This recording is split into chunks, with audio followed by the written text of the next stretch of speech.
This is a slide that shows our two countries' infrastructure spending. Now you got to think, infrastructure spending is kind of relatable to the population in each state, but it doesn't always match up to the amount of bridge and infrastructure work that's associated with it, but that's how they're apportioning the work.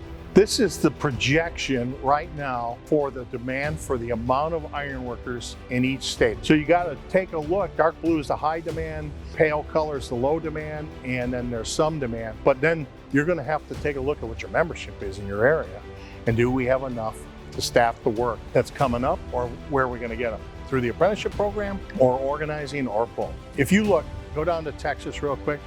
61,000 workers projected. That's the petrochemical kind of kingpin of this country. We do not have 61,000 ironworkers. These are ironworker numbers that are projected, and that's for both union and open shop. But if we want to grow market share, the only way we can do it is organizing and cutting into the open shop market share so that we can increase ours. The U.S. workforce projections, if you look at them, we've got 96,000 members, as I said before, active in 2021. By 2026, they anticipate 546,000 ironworkers are going to be needed in this country. It's up to us to make sure we change that color from red to blue, and we can only do that through organizing and more intake of apprentices.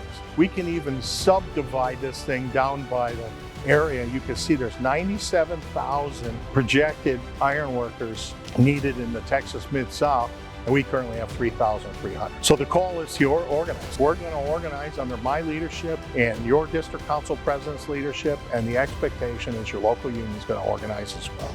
The data set for Canada is basically on the total workforce, and you can see we have a little better than 25% market share in Canada. That means open shop, CLAC have 75 or a little under 3/4 percentage of the workforce.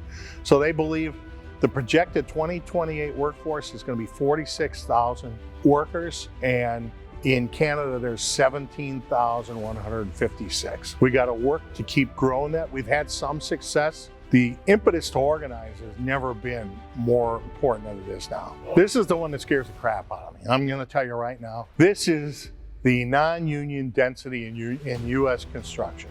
I don't have the Canadian numbers, but each one of those shows the percentage of work, and 98% is the crimson red, and then you got the lighter shade down to pink, but none of them are good. So anyone who says we have no non-union in our area, I'm just going to tell you that's bullcrap. And what we need to do is start growing on these market share numbers. That's where the ironworkers exist, and we need to start either organizing the company and the workers, or in concert having stripping campaigns where we can punish the contractor, take away its best workers, but all we do then is leave the contractor there to hire more that look just like them.